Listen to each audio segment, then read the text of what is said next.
God, yes, finally, we know it's been coming to us this entire time. Now, Transatlantic Gaming may have to watch out because just underneath them at Overlook, they've got the opportunity to be rotated through. And that, especially if it is a southern zone, pretty darn common. We'll get the chance to take a look at that in just a little while. And for right now, DWTT, one of the squads that lands over by Skyhook, will have almost an equal, actually, yeah, the equal opportunity to be able to if their own rotation.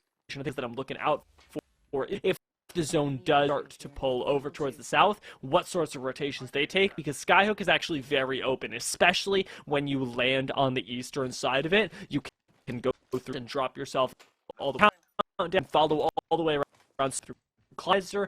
Really, land edge of the ring provides you a lot of opportunities. Absolutely. Here is now we are going to see DWTT up into that Skyhook area. A nerf in a fight already. This one, we only every right to expect. We know that Nightmare end up landing around here, and this time nerf. It seems like they just got the better end of the shields. Right, end up taking out Nightmare so early. The problem with landing right next to each other is they get real turns. Very few have turned the figure on its head. Nightmare taking a few games, but until they are going to follow, pick up a few extra kills, and my oh my, dude, one triple take putting out work, and Aim God ending up going down to the hands of Messiah, while Hybrid are once again running from Gas Station Gaming above them. Yeah, Gas Station Gaming have really had their number this time around, but Hybrid actually... Wait a minute. They ended up cleaning it out. Hold on. Yeah, I saw the health bars, and I was like, wait, they're not running. They're tactically retreating. They do end up coming out on top here, and we're finally going to see a little bit more of this Watson, as we have seen it at the start, and that is it. You know, running that already has the heirloom for Watson, which I love. I think it looks great. I think it is fun. But yeah, Hybrid. Ooh, okay, maybe I spoke too soon. I take it back. This could be RCL. Remember, they do like to drop over by Lava Fisher, and the big problem is who does the ring take you through? So for right now, I like the fact that Hybrid are retreating because they don't have that data. And hey, we called it. It's RCL. Yeah, RCO doing what they do best, and that is shooting people really well. They are just gonna hunt. I believe actually is it Dab that they are fighting against here, or are we across the map?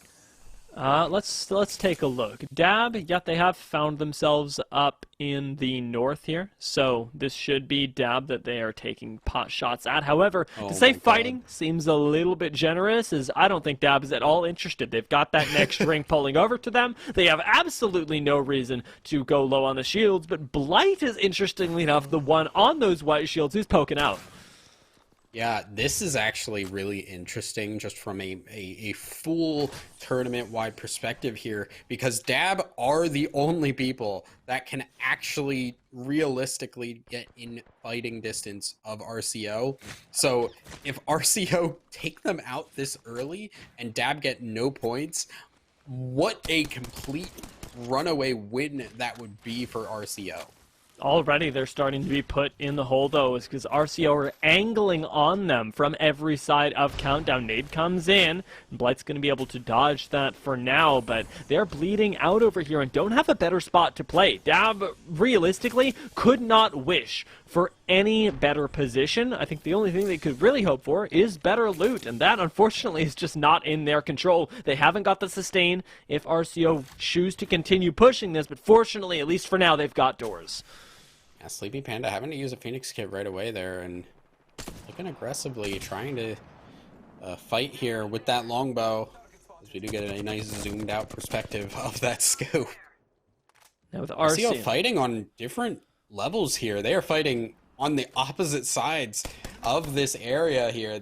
Countdown is just, they're fighting all around, and there's 3 squads, I believe, that they need to contest with. Take a look out where Sleepy Panda is looking, though, because that is where our zone is going to be pulling out into Landslide and RCO to watch not only the squads that come up behind them from over Skyhook, but interestingly enough, the squads that, perfect, can take to the low ground is not a bad place to be by any means. And hey, there's only one crypto in the league, so Team Inferno really show their hand there, demonstrating that they are, in fact, the squad that is going to be below Dab.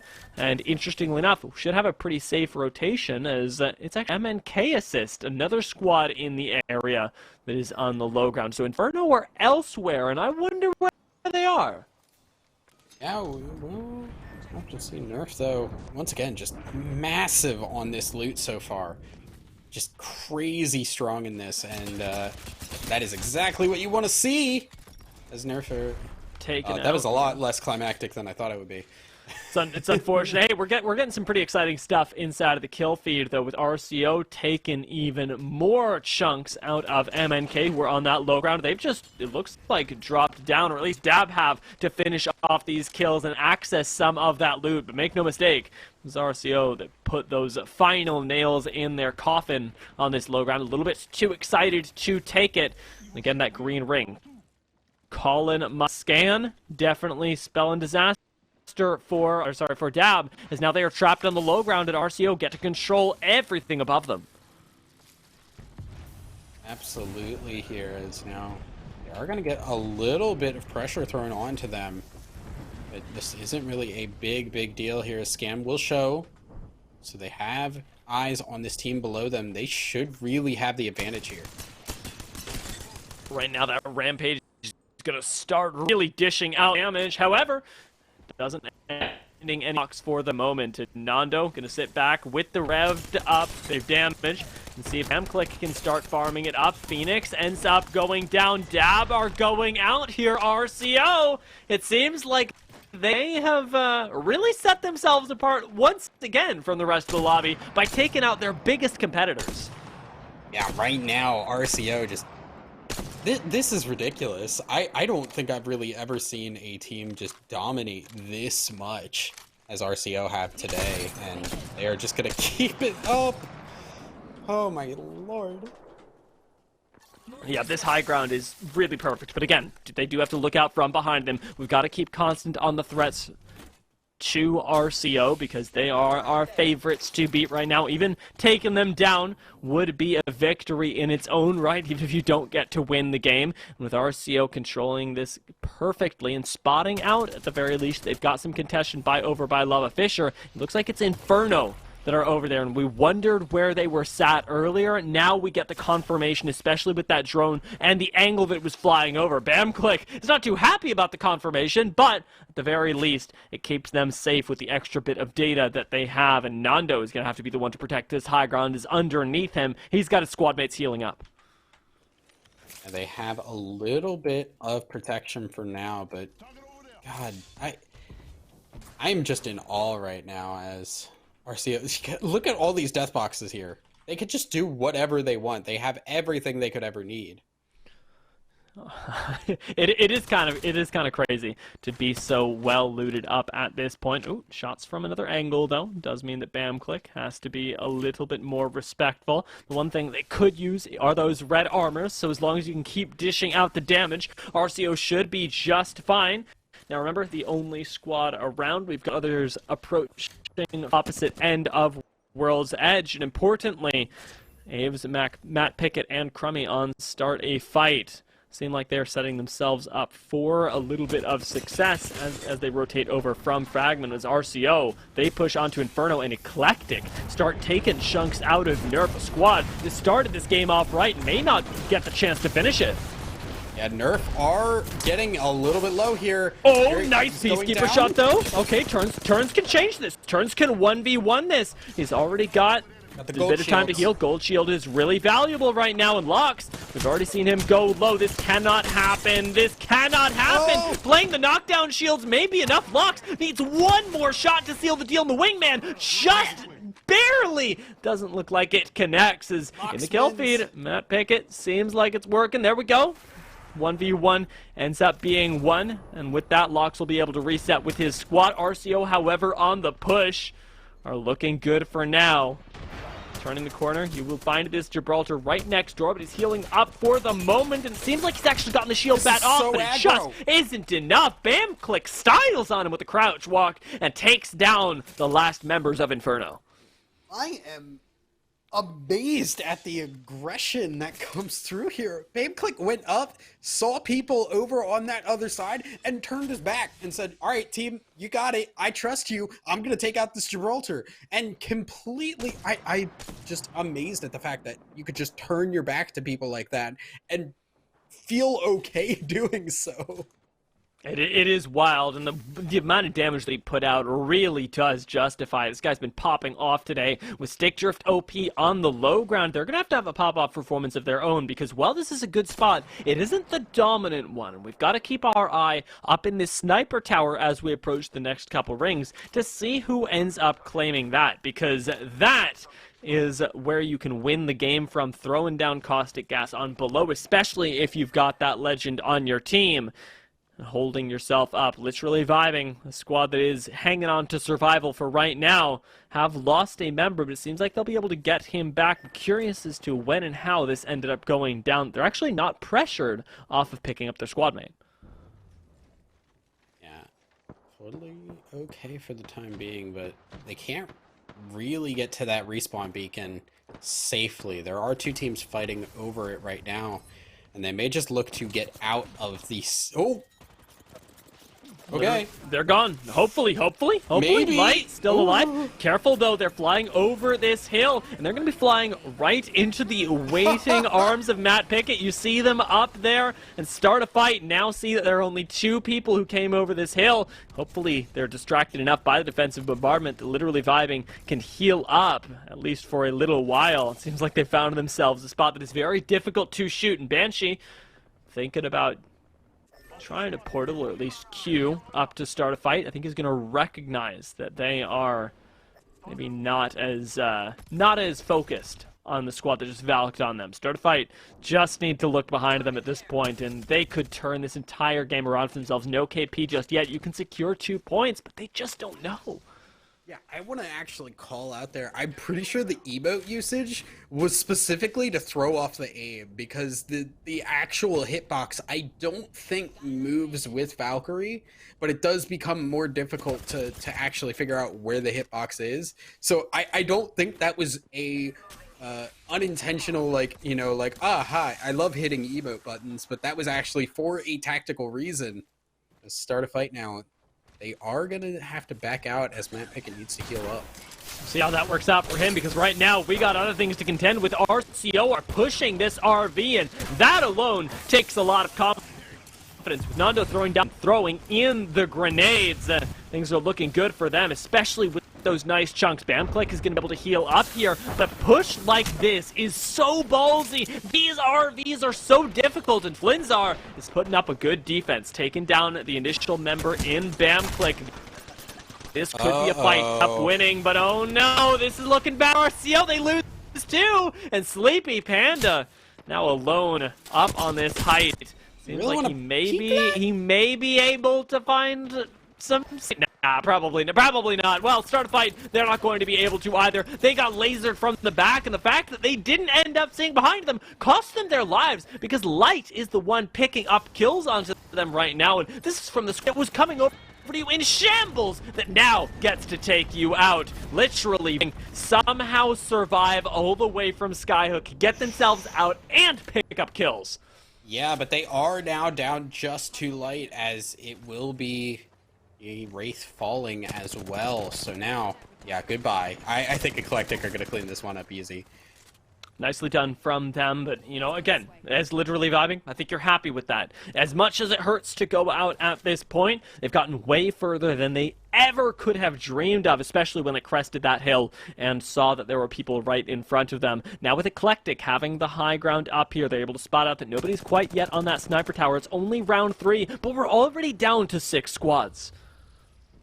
Yeah, and I want to know, I think... No, I actually don't think that RCO... Okay, RCO are still alive here. They got BamClick back up. Panda doing work this game. 2,000 damage. But now Nando isn't there to anchor them, and he is such a crucial part of the squad. He may not be the flashiest guy, but he provides so much safety for this team, Panda and down. so much safety for Sleepy Panda, who now has fallen, and oh lord, BamClick taken down to Flesh as well. Not a whole lot of safety for him, but crucially, he's alive, if only barely. Stick Drift OP will be able to, from being the ones pushed inside of that cart, turn things all the way around, collecting themselves some KP, and now working towards even later on in the game where they should be able to maybe clinch one of those top couple spots. Taking a look at that next ring, though, we're pulling ourselves out pretty significantly into the center with 5G RV right next door to Stick Drift OP. Which of these teams will make it? I mean, Stick Drift are a little bit more looted up here, but 5GRV, they are not seen as of yet. So this is them just biding their time, waiting for the right moment to strike. Don't forget, though, that there is still one member of RCO alive. Now the fight's going to break out. They get spotted, and this is tough. This is really, really tough, especially because Charge Rifle does a heck of a lot of work when it comes to chunking squads out before the fight even begins. Essential trying to find angles at the moment is encountering a bit of a problem, a lot like Inferno did earlier, with the added problem that he doesn't have anything to retreat to. So this is going to be the game plan. Take to the skies. We'll see if 5GRV are able to survive their landing, because that is going to be the hardest part, is finding a good space to be. That RV that Stick Drift OP left seems to be empty, and this is such a funny Uno reverse card to pull out, with the caustic barrels still doing quite a bit of damage, inconveniencing them. Ultimately, this rotation is safe. Rotation is safe for the time being, but you got to get in the building to be safe. Because now the caustic going to be taking a little. Okay, maybe more than a little. Careful, Noth. One more nade. Actually, just one more shot. Lox has ended up taking him down. Eclectic are the squad up on the high ground. And again, with no Gibraltar, we saw this problem earlier with RCO. There's simply no safety. Essential is going to fall, and Eclectic are just cleaning things up from the very center of the map right here. They're even portaling down to see if they can pick up a few more kills. And as they do so, Jelly is going to go absolutely off with this 301 right in your face. He ends up taking down the health bars, but ultimately taking the portal right back up to safety, because you don't want to push your luck there. Yeah, Eclectic really sitting pretty right now with this high ground and just laying down fire. They have the ability to just back out. Ooh, wow, they are pushing this hard. They have the alternator to just burn through shields. 4 squads still alive now. Wow, he is just rushing this. This guy's confident in his 1v1s. After clutching out a game 2, he had nothing to worry about except for potentially Underrated, who are putting in work at the back end. This squad has been quiet for the most part, but have already picked up 2 kills so far off of just farming off the side of so many countdown fights. And now, with their big armors, they're starting to bully around squads. Wondering about Mind Wondering, though, as he is caught out a little bit alone. Does have to use that Q to get out to safety, and barely gets it in time, retreating over to this dome to try and reset. Yeah, barely getting out there. That one was a little bit iffy. They are able to just get that reset off. Big moves from Underrated, who have needed a good game for themselves, and they do not want to throw it away now. Let's not forget that Eclectic are still on that high ground, though. That's where this harass is coming from, taking Underrated's meds away, their fast heals, their ability to actually get back into a fight on demand. And now, Underrated is trying to get aggressive right back, going up along the side here. They've got some angles onto Jelly and Lox. Keep in mind, though, Dome providing some all-important safety for Eclectic keeps them in this game with already a massive amount of kills for them. Yeah, Eclectic, 7 kills, looking to be in a position where they should be able to win this. As you can see, the double gold shields, the red shield on the Wraith. But now they are taking shots from multiple squads here. There's not a lot of cover for themselves. They've got to be able to play this correctly. If both these teams do start trying to aim them down, that could spell doom for them. Oh my god, and well, this could spell doom as well. That dome has to be forced. DWTT are going to full send to this. They know that a knock is as good as anything, but using their own dome as well. They're exposing themselves to second place right now. If this gets pushed, there's no safety for third party. DWTT are taking out the members of Eclectic. They get that wipe. They secure second place, and now are they going to be able to fight off Underrated? It doesn't look like they are, and Underrated find that next win. Whoo, Lord, that was a tense end game as we had so much space to play with.